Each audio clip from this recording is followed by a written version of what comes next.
Muito boa noite, amados irmãos, que alegria a gente poder estar mais uma vez reunidos, louvando, bendizendo ao nosso Deus, declarando a Ele: Senhor, se não for para te adorar, por que eu estou aqui? Se não for para te adorar, por que eu nasci?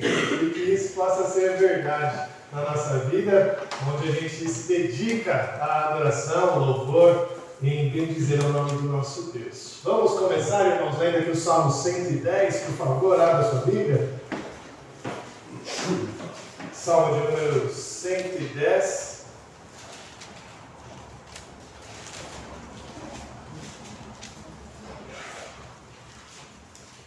Salmo de Davi, salmo que declara ao Senhor. Vamos ler ele de maneira alternada. Eu vou ler aqui os versos ímpares e a igreja os pares. Salmo 110. A palavra de Deus diz assim: Disse o Senhor ao meu Senhor: assenta-te à minha direita, até que eu ponha os teus inimigos debaixo dos teus pés. O Senhor enviará de Sião o cetro do seu poder, dizendo: domina entre os teus inimigos. Apresentar-se-á voluntariamente o teu povo no dia do teu poder, com santos ornamentos. Com orvalho emergindo da aurora, serão os teus jovens.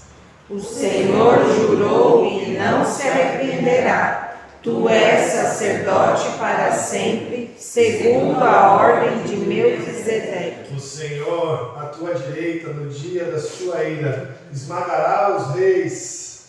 Ele julga entre as nações, enche-as de cadáveres, esmagará cabeças por toda a terra. De caminho, bebe na torrente e passa de cabeça erguida. Nosso Deus é aquele que é o Senhor de Davi. O nosso Deus é aquele sacerdote para sempre da ordem de Melquisedeque. É Ele que não tem início, não tem fim. É a Ele que nós adoramos. Que a gente possa entregar esse nosso louvor, nossa adoração ao nosso Senhor. Vamos orar? Senhor Deus, querido e eterno Pai, muito obrigado a Deus por mais este domingo, dia do Senhor, por mais este culto que nós rendemos graças a Ti, e que hoje, ó Deus, nós possamos entregar ao Senhor toda a nossa adoração, todo o nosso louvor, toda a nossa vida, Pai, para que o Senhor possa ser adorado de maneira sincera, verdadeira em nosso coração, e que nós possamos expressar isso de maneira sincera, coerente, lúcida, ó Deus, de uma forma que possamos, ó Deus, mostrar, evidenciar, revelar o nosso amor a Ti, ó Pai. Obrigado por esse encontro, obrigado pelos meus irmãos aqui reunidos, ó Deus, que possamos, neste culto, ó Deus, de verdade, Te adorar, entregar a Ti, ó Senhor, aquele que é o sumo sacerdote para sempre, aquele que está à destra do Pai. Obrigado, Deus, por isso, em nome de Jesus. Amém. Vamos ficar de pé, vamos cantar o hino ao Senhor, o hino de número 33.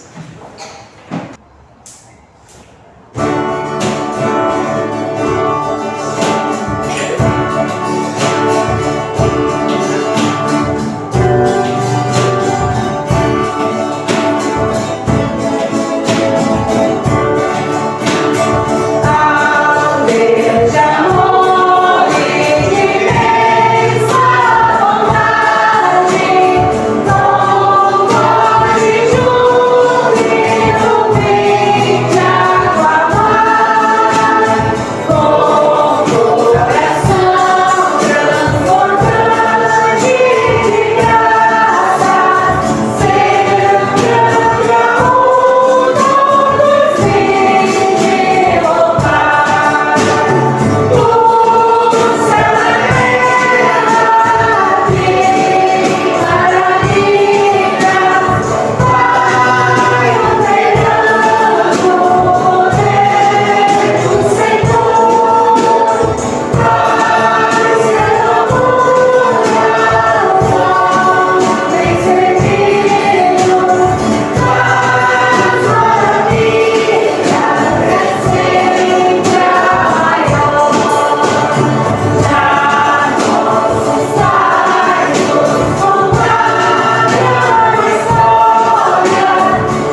uma vez ler a palavra de Deus, agora no Evangelho de Lucas, capítulo 14. Evangelho de Lucas, capítulo 14. Nós vamos ler versos 7 a 14.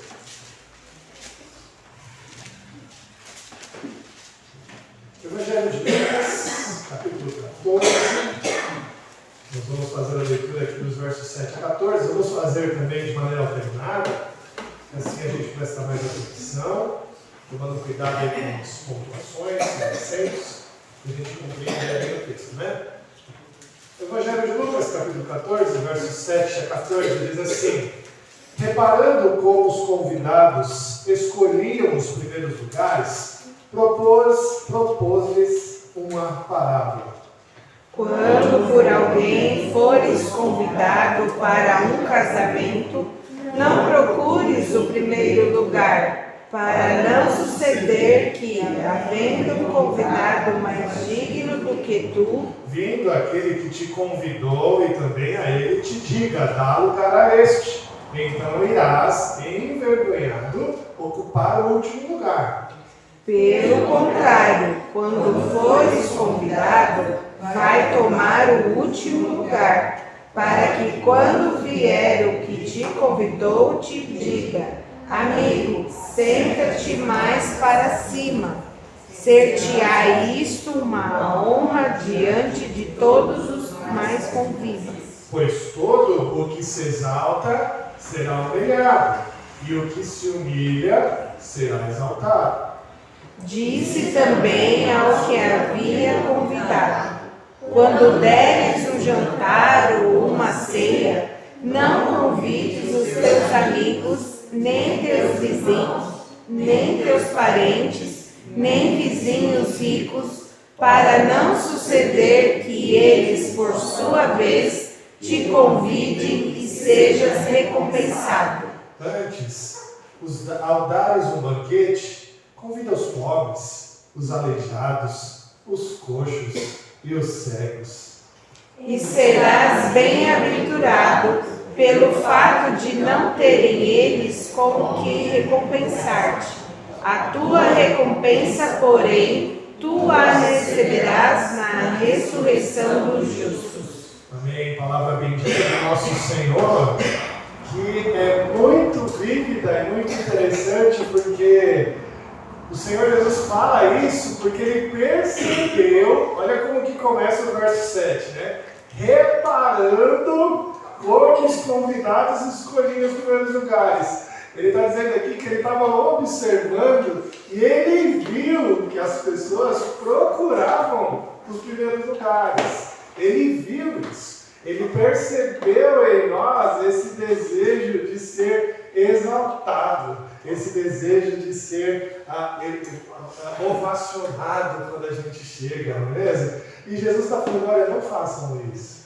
Não façam isso. Procurem os últimos lugares. Procurem a humildade, né? Pois todo o que se exalta será humilhado e o que se humilha será exaltado. Busque a humildade, Jesus está falando. Quando a gente faz isso, a gente alegra ao Senhor Jesus. Mais uma vez, o Senhor só disse isso porque Ele percebeu isso em nós. Ele percebeu essa nossa tendência humana de querer parecer ser observado, né? Ser alguém que está nos melhores lugares. A gente precisa, meus irmãos, como crentes, ser mais humildes, buscar os últimos lugares, para que a gente possa viver agradando a Deus e não o próximo, e não os demais. Né? Que a gente agrade ao Senhor, que a gente agrade o que Ele tem feito por nós. E assim a gente busque a humildade como Ele tem nos ensinado. Nós vamos orar agora, irmãos, pedindo a Deus por perdão de pecados, pedindo a Deus para que Ele nos perdoe, nos dê a tua graça, e lembrando que Ele percebeu em nós essa tendência de sermos, essa necessidade de sermos observados, essa necessidade de sermos exaltados, e que a gente possa buscar então a humildade. Vamos orar alguns instantes de maneira silenciosa, Depois eu peço que o meu irmão Davi, por favor, faça uma oração de confissão de pecados. Vamos orar?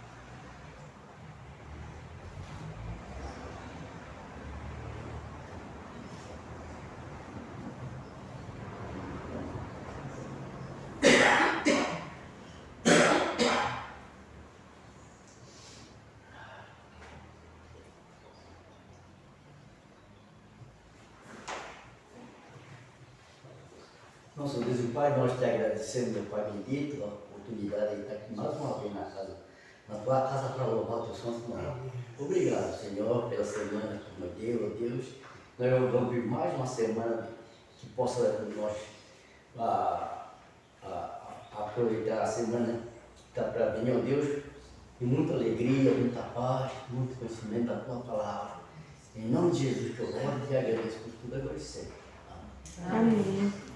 Amém. Louvado seja o nome do nosso Deus e certos da sua misericórdia, do seu perdão. Nós vamos cantar agora alguns cânticos de louvor ao Senhor. Antes disso, o Salmo 81, versos de 1 a 5, está aqui, não? Ele diz assim: cantai de júbilo a Deus, força nossa, celebrai a Deus de Jacó, salmodiai e fazei soar o tamboril, a suave harpa com o saltério. Tocai a trombeta na festa da lua nova, na lua cheia, dia de nossa festa. É preceito para Israel, é prescrição de Deus, do Deus de Jacó. Ele ordenou como lei a José, ao sair contra a terra do Egito. Ouça uma linguagem que não conhecerá. O Senhor nos chama à adoração, o Senhor nos chama ao júbilo, o Senhor nos chama a cantar a Ele em amor, em louvor ao seu nome, por tudo o que Ele fez por nós. Vamos cantar então, respondendo assim ao Senhor em louvor. Vamos ficar de pé para cantar. Aqueles que vieram prontos para entregar seus dízimos e ofertas, podem fazer nesse momento.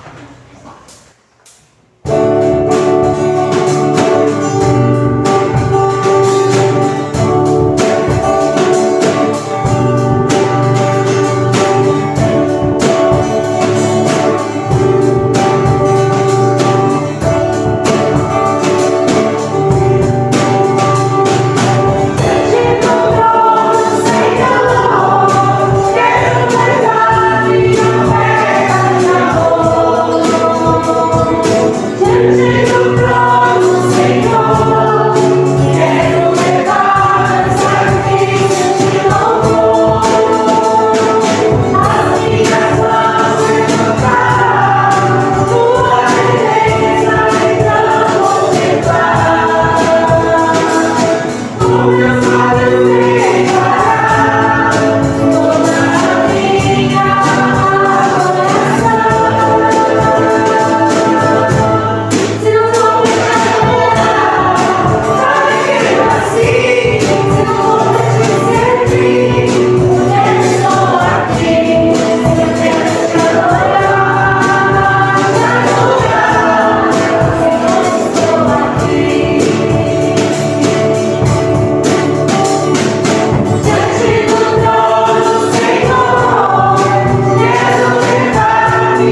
vai cantar agora chama Coração Igual ao Teu.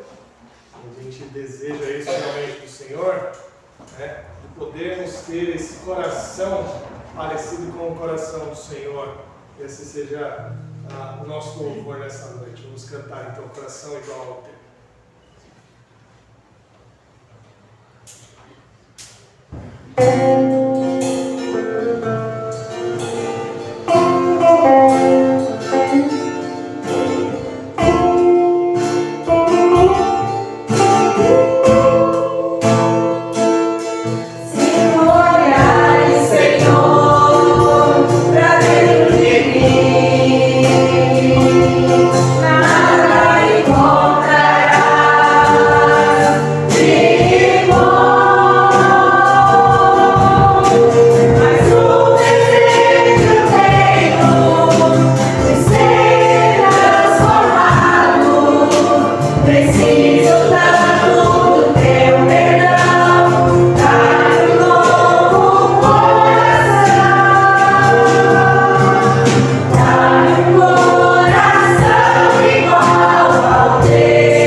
o Senhor esteja nos dando um coração disposto a obedecer cada vez mais e entender, um coração disposto a perdoar, um coração disposto a entender, um coração disposto a obedecer a Tua palavra. Amém. Que nós possamos ouvir cada vez mais a Tua palavra, o Espírito, que venha tocar os nossos corações.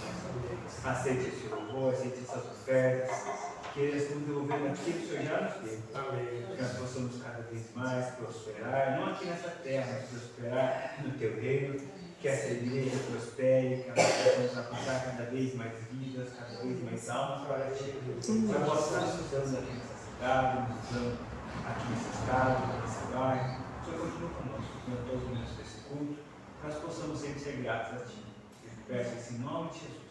Amém. Amém. Os pequeninos podem vir à frente, por favor.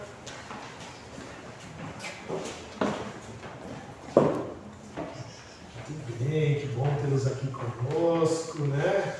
Rainha boa, vamos orar pela vida aí dos nossos pequenos, clamar a Deus, pedir para Iraci, por favor, fazer uma oração para as nossas crianças. Vamos orar.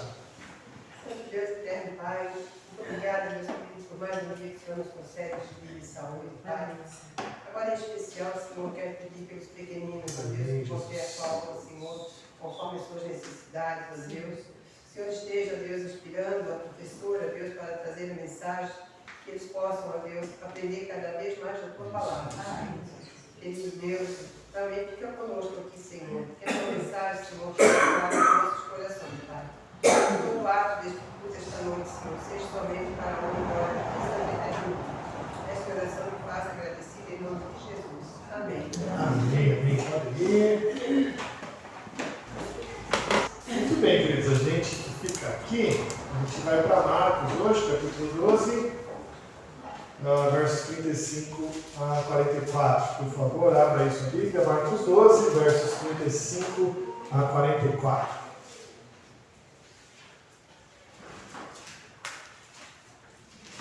O tema que eu proponho é espiritualidade vazia. Espiritualidade vazia. Esse é o tema proposto para essa mensagem. Vamos ler aqui o texto, você acompanha aí na sua Bíblia a leitura. Diz assim, Marcos 12, 35 a 44.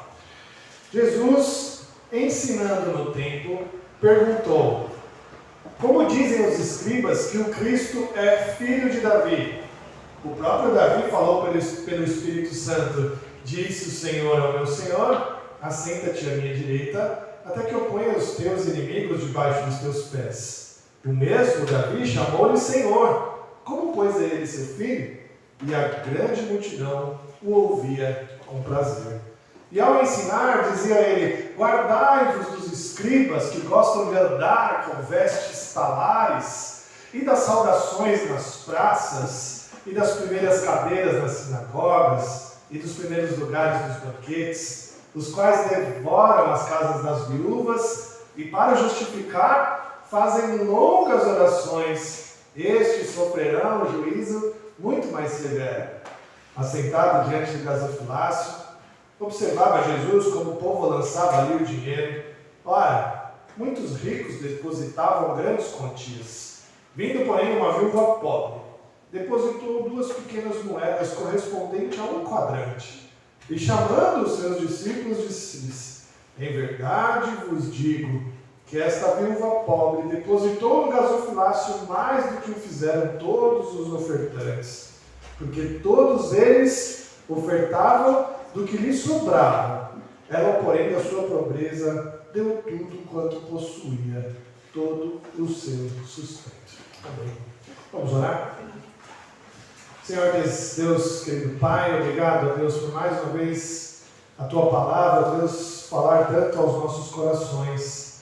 Que hoje a gente possa ouvir a Tua voz, ó Deus, e através do Teu Santo Espírito, poder aplicar, ó Deus, estes ensinamentos na nossa vida, e que de uma maneira muito prática, ó Deus, a gente possa olhar para isso e corrigir o nosso caminho, ó Deus, fazendo da nossa religião, da nossa espiritualidade, algo profundo, algo prático, ó Deus, que demonstre, ó Deus, a Ti o real motivo, ó Deus, da nossa existência, que é glorificar e bendizer o Teu santo nome, Deus. Obrigado, Deus, por isso. continue nos abençoando em nome de Jesus. Amém.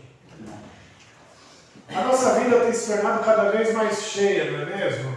As agendas, as nossas agendas estão sempre apertadas. A gente olha a nossa semana, vai começar e a gente já começa a perceber, puxa, esse dia eu tenho esse compromisso, aquele dia eu tenho esse, eu preciso me preparar para esse, e a gente vai vivendo uma vida cheia de tarefas, né? E com isso, a nossa vida espiritual vai se comprimindo. Quanto mais tarefas a gente vai tendo, mais a nossa vida espiritual se comprime. Não porque a gente deixa de amar a Deus, não é isso. Mas é porque sem a gente perceber, a gente começa a dar a Deus apenas o nosso tempo de sobra. Sabe? Parece que quando a gente tem menos atividades, a gente está deixando de fazer alguma coisa. E a gente começa a encher a nossa agenda de atividades. A gente começa a falar, meu Deus, eu preciso fazer alguma coisa, parece que eu não estou fazendo nada. E a nossa espiritualidade vai sendo colocada para as margens do nosso tempo, para as bordas do nosso tempo. E quando isso acontece, a gente tenta manter alguma aparência de espiritualidade. A gente ouve nossos louvores quando a gente dirige, a gente manda uma ou outra frase bíblica para alguma pessoa no WhatsApp, a gente repete algumas palavras que parecem piedosas, sabe? Olha, precisamos de tempo de qualidade. A gente fala esse tipo de coisa. A gente talvez cumpra alguns rituais que passam uma tentativa de uma devocional durante a semana, lendo algum devocionário por aí. E essa superficialidade, meus irmãos, aparece não só na nossa agenda semanal, mas também no modo como a gente vive a fé. É quando ir ao culto se torna algo difícil para nós, sabe? Quando não apenas por falta de tempo, mas porque a gente já não percebe mais a importância de nos reunir. Sabe quando a gente começa a perceber que a gente não está indo, não é porque faltou tempo, é porque na verdade a gente não quer se reunir mesmo. É quando a gente participa da escola dominical, mas no coração, o nosso desejo de crescer já não existe mais. É quando a gente ouve os louvores, mas a gente esquece de orar pelo irmão. A gente esquece de ligar para ele para saber se ele está bem, de estender a mão durante a semana. Sem perceber, a gente vai vivendo uma fé que parece viva, que parece forte, mas na verdade, não produz os frutos de um amor verdadeiro. E é exatamente isso que esse texto fala. Esse texto de Marcos 12, 35 a 44, fala profundamente conosco na ideia de Jesus colocando essa visão de uma religião vazia para uma espiritualidade cheia. É isso mesmo. Jesus coloca diante de nós dois tipos de religiosidade. A fé de aparência. Uma fé bonita, organizada, cheia de rituais. E a fé verdadeira, simples, humilde, que se entrega totalmente a Deus ao amar o próximo. É interessante isso. A grande pergunta que a gente tem que fazer para nós hoje é assim: será que a nossa fé tem sido uma fé comprimida pela nossa agenda ou uma fé real de entrega como a da viúva que deu tudo? Essa é a pergunta que tem que ficar. Qual tem sido a nossa fé durante a semana? E com essa pergunta no coração, meus irmãos, a gente vai ouvir o que Jesus tem a nos ensinar em 3 partes curtas e claras. Quem é o filho de Davi? Deixando a superficialidade de lado e seguindo o exemplo da viúva.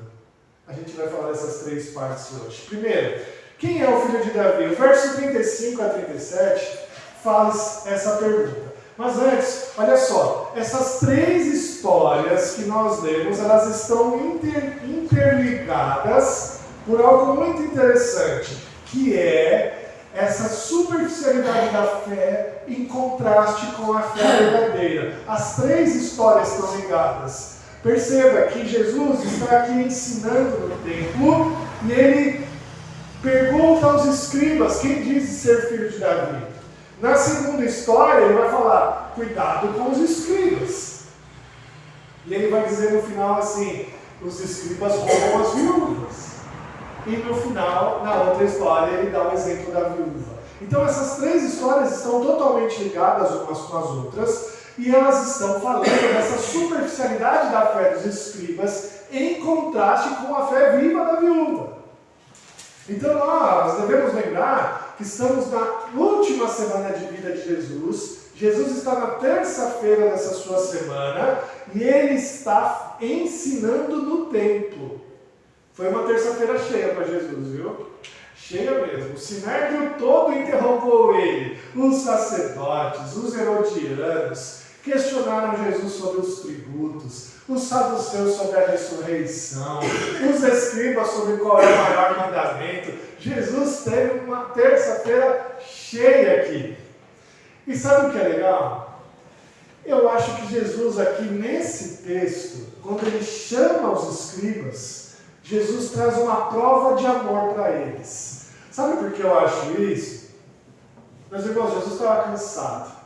Ele já estava no finalzinho da tarde. Ele já tinha sido interrogado por aquela aliança maligna do Sinédrio várias vezes. Aquela aliança maligna desejava a sua morte. E aqui nesse trecho me parece que Jesus responde à maldade do Sinédrio com uma prova de amor. Sabe, ele mesmo havia acabado de ensinar que o maior mandamento é o amor. Amarás o Senhor teu Deus sobre todo o teu coração, de toda a tua alma, de todo o teu entendimento, de toda a tua força e ao teu próximo como a ti mesmo. Jesus tinha acabado de ensinar isso. E aqui, eu acredito que Jesus faz a maior prova de amor com aqueles homens. Eu digo que esse trecho é uma prova de amor, meus irmãos, de Jesus, porque no verso 24, olha só o que diz o verso 24. Perdão, verso 34. O que diz aqui? Vendo Jesus que ele havia respondido sabiamente, declarou-lhe: não estás longe do reino de Deus. A gente não sabe o que aconteceu com aquele escriba que foi falar com Jesus. A gente não sabe se ele se converteu ou não. Mas Jesus declarou que ele estava próximo, que ele estava muito próximo de fazer parte do reino de Deus. E aqui, nessa prova de amor, Jesus ele mostra o que faltava para ele. Jesus revela para aquele escriba: olha, está faltando uma coisa. E o que é? É você entender que o filho de Davi é o Messias. E aí ele faz essa pergunta: quem é o filho de Davi? Ele pergunta: como dizem os escribas que o Cristo é filho de Davi? A gente precisa lembrar, meus irmãos, que os discípulos de Jesus já haviam entendido que Jesus é o Messias, o Filho de Deus. Eles já haviam entendido isso. Isso está lá no capítulo 8, 27, quando Jesus pergunta para eles assim: quem dizem os homens que sou? E eles respondem: uns dizem que você é Elias, outros dos profetas. E aí Jesus pergunta: e vocês, quem dizem? E aí Pedro vai e responde: tu és o Cristo, o Filho do Deus vivo.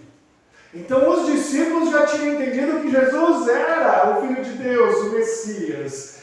A multidão que seguia Jesus mostrou que compreendeu isso também. Lá no domingo, quando eles entram na cidade, a multidão começa a clamar a Jesus, dizendo: Hosana, bendito que vem em nome do Senhor, bendito o reino que vem, o reino de Davi, nosso Pai, Hosana nas maiores alturas. A multidão entendeu que Jesus já estava revelando ser o Filho de Deus, o Messias. E Jesus, desde então, não mais rejeitou ser chamado de Filho de Davi, não mais rejeitou o título de Messias. Ele começou a deixar isso aberto para as pessoas. Meus irmãos, A expectativa sobre a vinda do filho de Davi era popular. Estava todo mundo esperando. Mas para os sacerdotes e escribas, para os fariseus, isso era muito superficial. Eles ainda não creram, entenderam que o Jesus, aquele que estava ali, era o Filho de Deus. Por isso que eu disse que era uma prova de amor para aqueles escribas. Faltava isso para eles. E Jesus quis deixar claro para eles que ele era o Messias e que eles precisavam crer nisso. Para essas pessoas, para os escribas, os sacerdotes, os fariseus, o Messias seria simplesmente o filho de Davi. Literalmente o filho de Davi. Literalmente alguém da linhagem de Davi. Só isso, uma pessoa comum. Eles criam que o Messias seria um homem da linhagem de Davi que teria a coragem de Davi para livrar Israel de Roma. Só isso. Era uma religião superficial. Era uma religião, meus irmãos, que eles queriam as benesses de um reino novo terreno, onde alguém, filho de Davi, com muita coragem, tomasse Israel de novo de Roma e eles pudessem ser prósperos, viver sua prosperidade, viver ali naquela terra com as benesses de um rei poderoso. Só isso eles queriam. E Jesus, com muito amor, Jesus, com muito carinho por eles, ele ensina a eles e pergunta: quem dizem os escribas que o Cristo é filho de Davi? E ele responde: o próprio Davi falou pelo Espírito Santo. E ele diz o Salmo 110. Ele recitou aqui o primeiro verso do Salmo 110. Disse o Senhor ao meu Senhor: assenta-te à minha direita, até que eu ponha os teus inimigos debaixo dos teus pés. Aqui está literalmente o Salmo 110, meus irmãos. Um salmo de Davi. Jesus não estava, de nenhuma forma, negando a sua descendência de Davi aqui. Não, ele era descendente de Davi, tanto por Maria quanto por José. Ele era descendente de Davi. Isso é comprovado por vários textos bíblicos, não só, mas muitos. Mas Jesus prova com o Salmo 110 que ele não era só o filho de Davi. Porque se ele fosse só o descendente de Davi, um descendente do rei nunca seria chamado pelo rei de Senhor. Um filho do rei nunca seria chamado pelo rei de Senhor. E aqui o texto diz o quê? Disse o Senhor meu Senhor. É Davi chamando ele de Senhor. Meus irmãos, naquele tempo, nem se por um acaso, coisa que era difícil acontecer, um filho do rei assumisse o trono do pai, se por um acaso isso acontecesse, o pai não chamava o filho de Senhor, mesmo se ele fosse rei. Jesus está dizendo aqui que Davi reconheceu que o seu descendente seria filho de Deus e seria o seu Senhor. É isso que Davi está falando. Jesus prova com um texto bíblico que ele era superior a Davi. Não só um simples rei, não só um simples rei político daquele povo, mas ele era muito mais do que isso. Ele seria o rei por excelência, o sacerdote pela ordem de Melquisedeque, como diz o Salmo 110, o sacerdote para sempre. E o profeta por excelência, aquele que pregaria o Evangelho de Deus. Meus irmãos, esse salmo prova que o Messias era superior a Davi. Jesus prova para eles. Jesus declara o seu amor a eles, falando: olha, falta só isso para vocês fazerem parte do reino de Deus. Que vocês tenham fé que o Messias é superior a Davi. Que o Messias é o Filho de Deus. E aí Jesus parte para a segunda história aqui, e ele quer que a gente deixe a superficialidade dos escribas, por isso que ele nos ensina isso. O verso 38 vai dizer assim: e ao ensinar dizia ele, guardai-vos dos escribas, guardai-vos dos escribas. Meus irmãos, Jesus ele está aqui como um pastor, um pregador, um profeta, que depois de ensinar uma questão teórica, ele tenta aplicar. E como que ele faz isso? Trazendo dois exemplos. O exemplo do escriba e o exemplo da viúva. Jesus pregou, falou, olha, ele é o filho de Davi, superior a Davi, ele é o Messias, ele que nos chama a amar a Deus sobre todas as coisas e ao próximo como a nós mesmos. E agora ele está querendo exemplificar isso, trazer algo na prática. E como ele faz isso? Trazendo a ilustração do escriba. Porque o escriba era alguém muito conhecido ali. Essa figura era muito conhecida daquela população. Por isso que ele diz claramente na frente deles, guardai-vos dos escribas, porque era visível, claro, aquela pessoa do escriba. Previnam-se deles, não sejam como eles, se afastem deles e principalmente não sigam o seu exemplo. E qual era o exemplo? Primeiro, eles gostam de vestes talares. O que significa isso? As vestes talares são roupas longas, esvoaçantes, ou seja, que chamavam a atenção. Todos viam o escriba de longe. Todos viam aquela pompa de alguém que era o doutor da lei. Jesus está falando, sai dessa. Não seja assim. Seja alguém simples. Essas vestes são arrogantes. Não deixe isso acontecer com você. Se você é alguém sábio, se você é um doutor da lei, não deixe isso transparecer na sua vida. Deixe que as pessoas te procurem com humildade. Os escribas, outro exemplo bem claro, é que eles gostavam das saudações nas praças. As saudações nas praças eram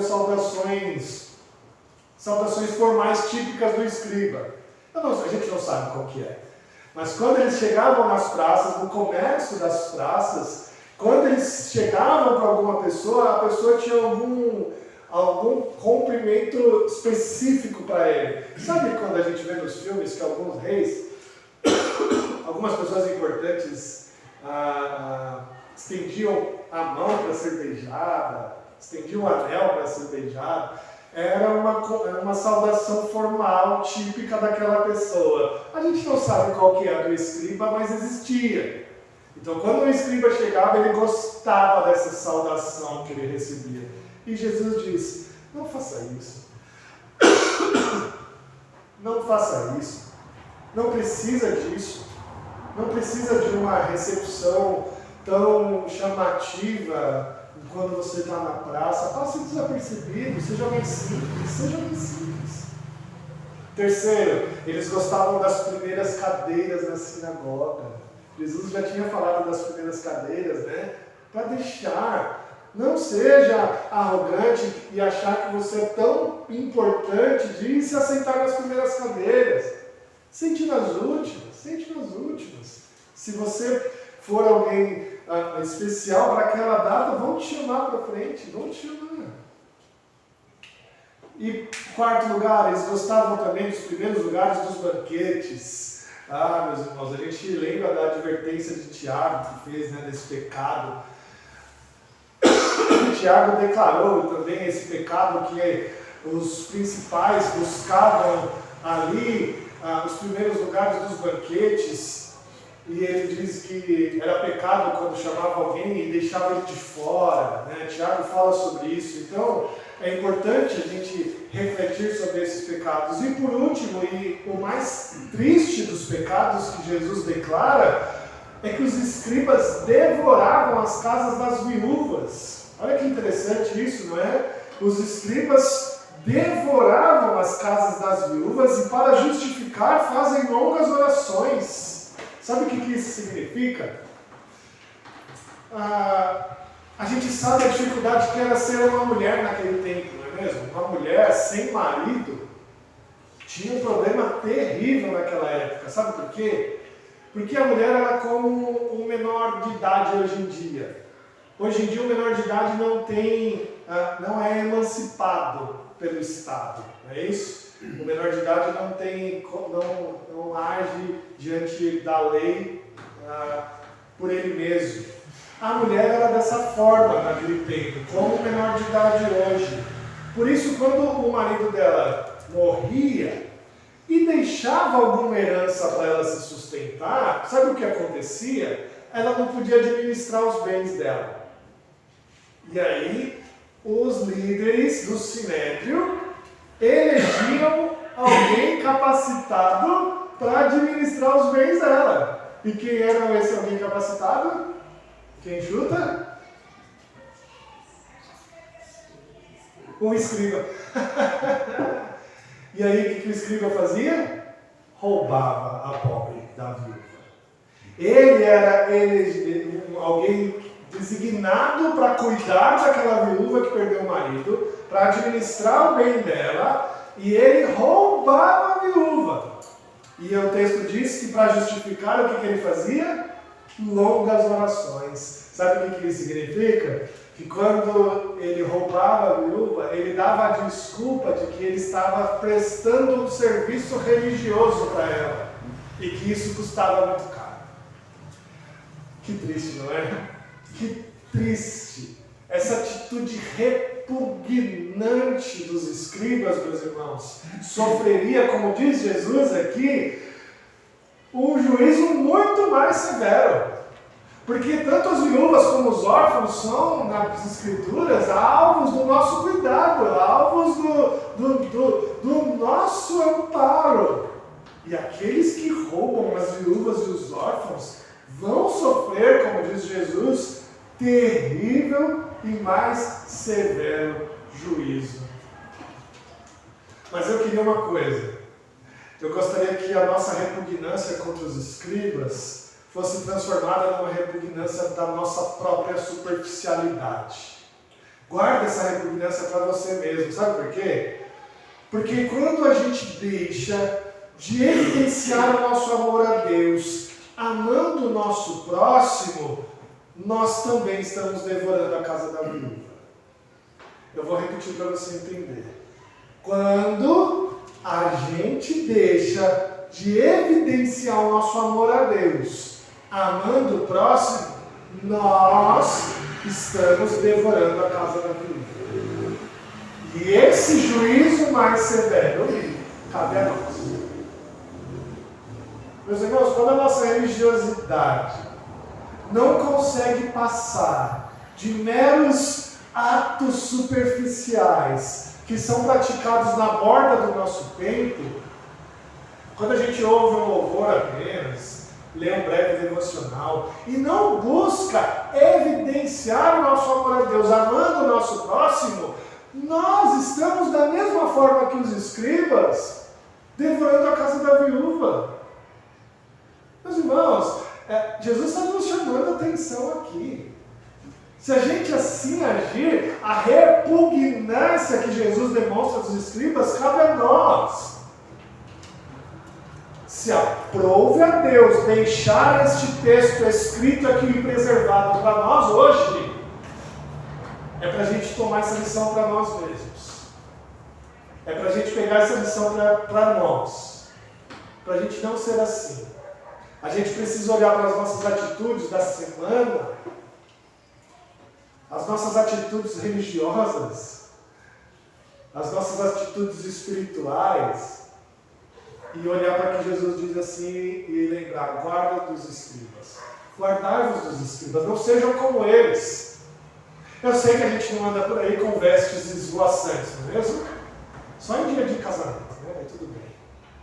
Eu sei que a gente não anda por aí querendo os primeiros lugares, as primeiras cadeiras da sinagoga, ou as primeiras mesas dos banquetes, eu sei disso. Mas, meus irmãos, eu tenho apesar de dizer que nós estamos devorando as casas das viúvas. E aí Jesus para e nos chama a seguir outro exemplo. O exemplo da viúva. E aí ele estava, no verso 41 diz que ele estava diante do gasofilácio, observando como o povo lançava ali o dinheiro. É muito interessante isso, por quê? Porque parece que, quando a gente lê esse texto meio rápido, parece que Jesus está ali de soslaio, sabe o que significa soslaio? Quando a gente está olhando para uma coisa de canto, né? Mas não, Jesus não estava assim. Jesus estava próximo dos gasofilácios. Existiam ali naquele pátio que Jesus estava 13 gasofilácios. E esses gasofilácios, eles tinham o formato de uma corneta, sabe? Assim, né? Uma corneta.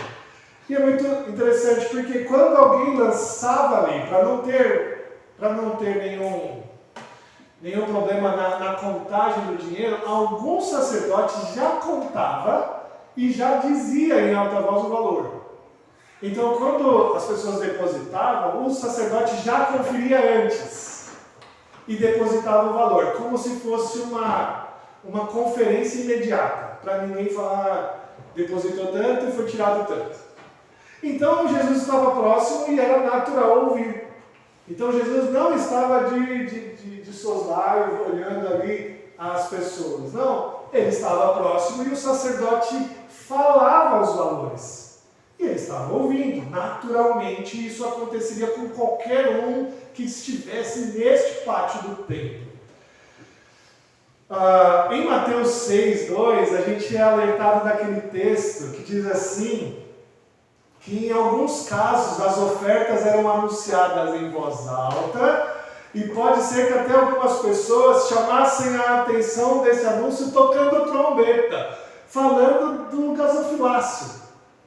Lembra que ele diz, não dê a sua mão, não mostre a sua mão direita que faz, não mostre a mão esquerda que faz a mão direita, uma coisa assim, né? Lembra desse texto? Jesus está falando disso, desse momento, para que você não toque trombeta, derramando o seu dinheiro ali e fazendo um estardalhaço, quando o sacerdote disser o valor. Jesus estava observando isso e ele percebeu que alguns homens ricos depositavam um grande valor.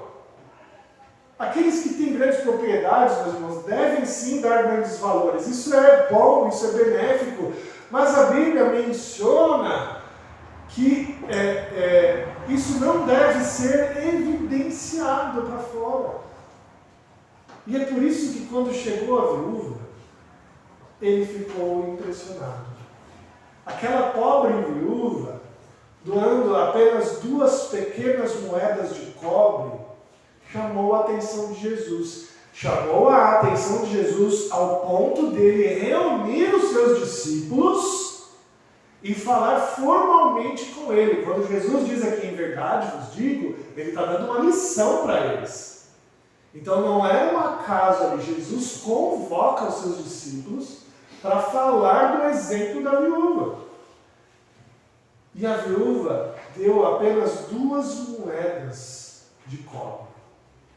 Essas moedas, meus irmãos, eram chamadas de leptas, que significava, como diz o texto, 1/4 de um as. Um as, ou um assários, como era o nome da moeda, equivalia a 16 avos de um denário.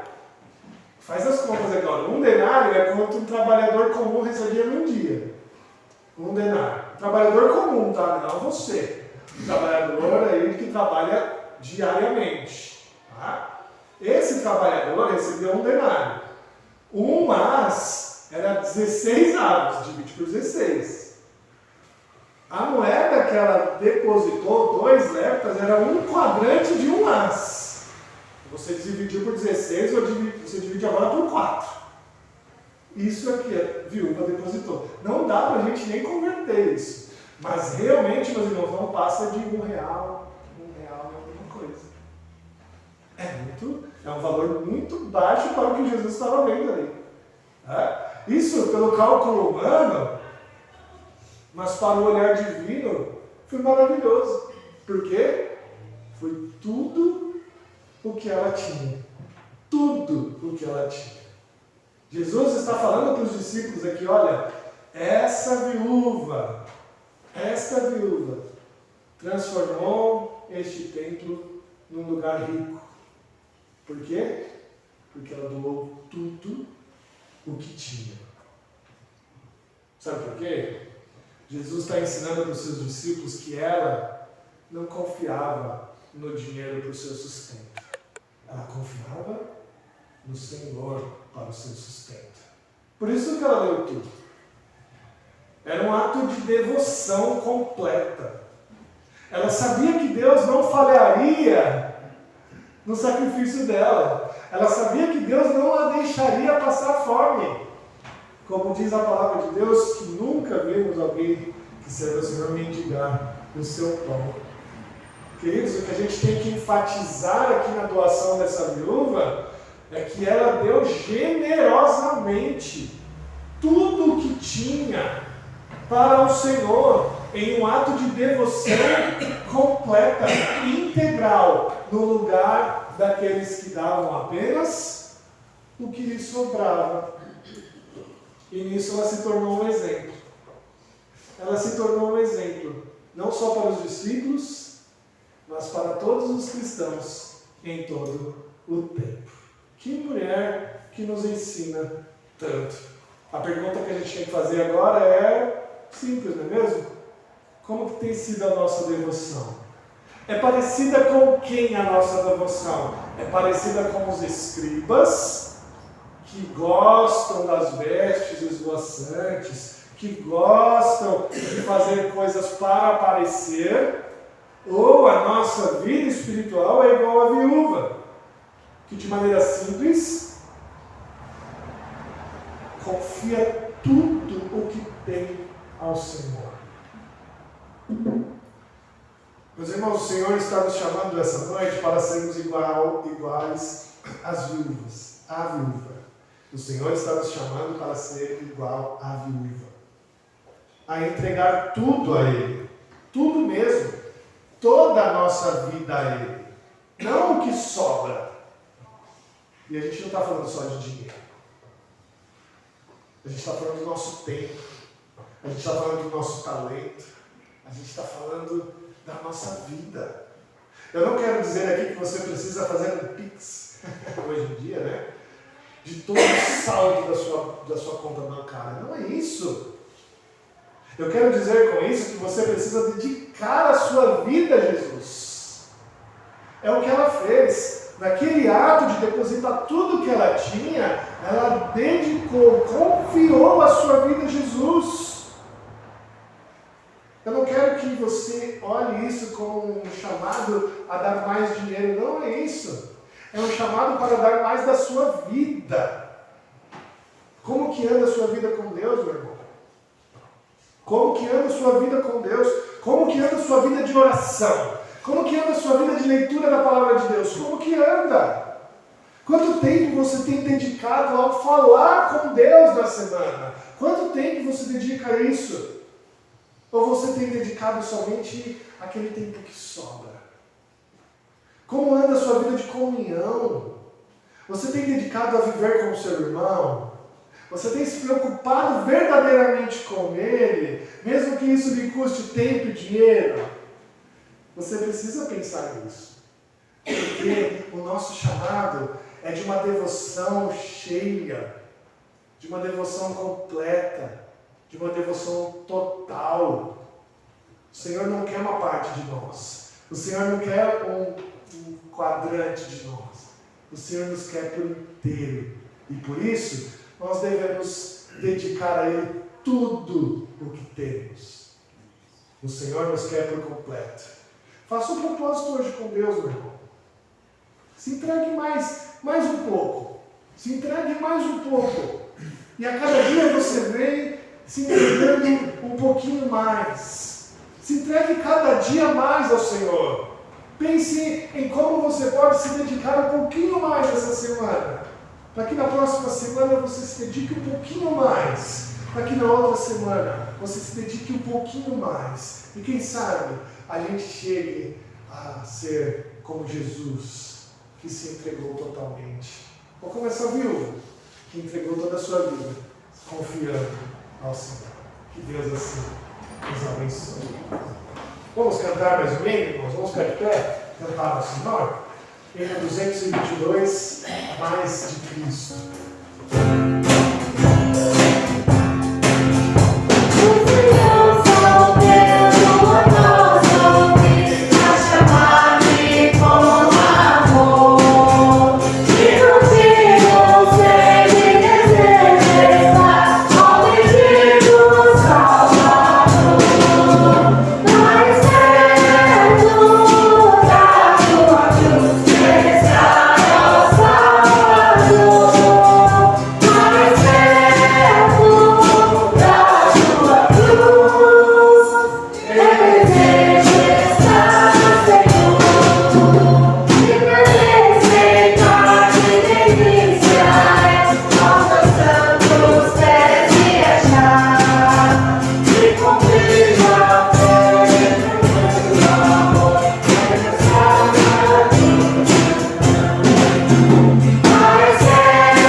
Senhor Deus, muito obrigado, Pai, por tudo que o Senhor tem nos ensinado, tem falado, ó Deus, ao nosso coração.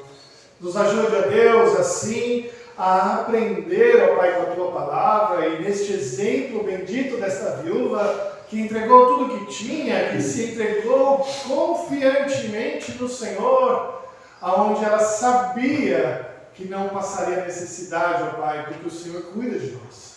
Ó Deus, nos ajuda a compreender isso, a profundidade disso, ó Deus, de podermos entregar totalmente a nossa vida, tudo que somos, tudo que temos, tudo, ó Deus, sabendo que o Senhor nos concede a guarda, a proteção e tudo que mais merecemos. Ó Deus, nos use mais, faça-nos, ó Deus, ser mais considerados mais vasos de bênção, ó Deus, para podermos abençoar mais as pessoas.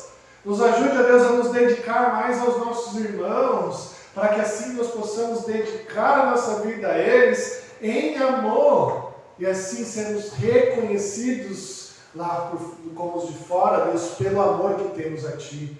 Ó Pai, nos ajude a compreender esse texto e transformar a nossa espiritualidade em uma espiritualidade aparente, como a dos escribas, para uma espiritualidade profunda, como foi na vida desta viúva. Nos ajude, ó Deus, porque isso não é fácil. É complicado, é duro, faz a gente despender tempo, dinheiro, recursos. E isso para nós hoje em dia, Deus, é muito caro. Mas que a gente possa confiar que o Senhor há de nos trazer tudo que carecemos para isso. Nós não queremos vencer esse pecado com a nossa força, Deus. Queremos vencer esse pecado diante do Espírito Santo que habita em nós, que nos ajuda, que nos capacita, que fecha as brechas do inimigo, para que a gente possa viver vidas santas dedicadas ao Senhor. Obrigado a Deus por isso, que essa palavra caia no nosso coração em terreno fértil, para que gere muitos frutos, meu Pai. Ó Deus, nos dê uma semana bendita na Tua presença. Ó Senhor, abençoe aqueles que carecem de saúde, aqueles que carecem de trabalho, aqueles que carecem de proteção e segurança, ó Deus, para que nós possamos viver uma semana abençoada pelo Senhor. Obrigado, Deus, por tudo isso. Nós te agradecemos em nome de Jesus. Amém. Amém. Querida família de Deus, aqui reunida, ide em paz. Ide em paz. Que o Senhor Deus, o Deus da aliança, ilumine o seu caminho. E com o amor do Pai, a graça do nosso Senhor Deus e a consolação do Espírito Santo esteja com você hoje e para todos sempre. Amém.